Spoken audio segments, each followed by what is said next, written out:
बुलढाणा जिल्हा परिषदेच्या ग्रामीण पाणी पुरवठा कार्यालयामार्फत सुरू करण्यात आलेल्या जलजीवन मिशन योजना या महत्त्वाकांक्षी प्रकल्पामध्ये कंत्राटदाराचे 150 कोटी रुपये अडकले आहेत।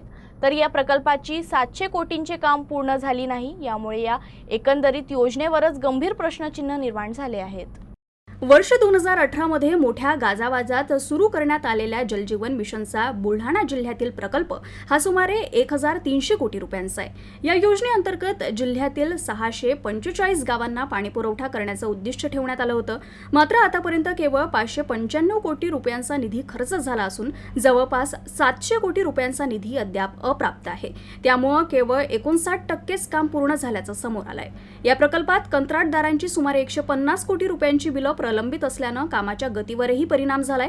2024 पर्यंत पूर्ण होणं अपेक्षित असलेला हा प्रकल्प अद्याप अपूर्णच असून योजनेच्या अंमलबजावणीवरच प्रश्नचिन्ह निर्माण झालंय। जिल्हा परिषद पाणीपुरवठा विभागाअंतर्गत जलजीवन मिशन ही योजना राबविण्यात आलेली आहे। यामध्ये 50% राज्य सरकार आणि 50% केंद्र सरकार अशा ग्रांट या ठिकाणी उपलब्ध होतात। या योजनेअंतर्गत या जिल्ह्यामध्ये आपण 645 गावाचा एक कृती आराखडा तयार केला होता। यामध्ये 276 गावामध्ये आपण जुन्या योजना रेट्रोफिटिंग केल्या, म्हणजे जुनी जी योजना होती आपली ती होती 40 लिटर प्रति माणशी आणि 15 वर्ष डिझाईनचं इयर होतं।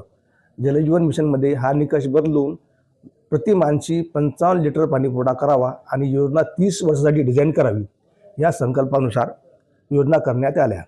यामध्ये रेट्रोफिटिंग म्हणजे जुन्या योजना ज्या 40ने होत्या त्या 15 लिटर वाढून 55 करायच्या, त्या स्कीम म्हणजे रेट्रोफिटिंग।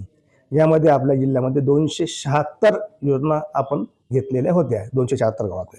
यापैकी 107 योजना आपल्या आज रोजी पूर्ण झालेल्या आहेत। दुसरा प्रकार होता आपला नवीन योजना, म्हणजे ज्या ठिकाणी जुन्या योजना होता त्यांचं डिझाईन कालबाह्य झाले होतं, त्याची उपांची कामाची नव्हती, त्या ठिकाणी आपण नवीन योजना प्रस्तावित केल्या। अशी 369 गाव होती। 369 गावापैकी आपल्या 75 योजना आज रोजी पूर्ण झालेल्या आहेत। निधी अभावी रखडलेली कामं, प्रलंबित बिलं आणि अपूर्ण प्रकल्प यामुळे ग्रामीण भागातील पाणी पुरवठ्यावर परिणाम होण्याची शक्यता व्यक्त केली जाते। दरम्यान प्रशासनाकडून निधी लवकर मिळावा आणि प्रकल्प पूर्णत्वास जावा अशी अपेक्षा व्यक्त केली जाते। एकीकडे पाणी टंचाईचा प्रश्न गंभीर असताना जलजीवन मिशन सारख्या महत्त्वाच्या योजनेची ही अवस्था चिंताजनक ठरत आहे। आता या प्रकल्पाला गती कधी मिळणार याकडे सर्वांचं लक्ष लागलंय।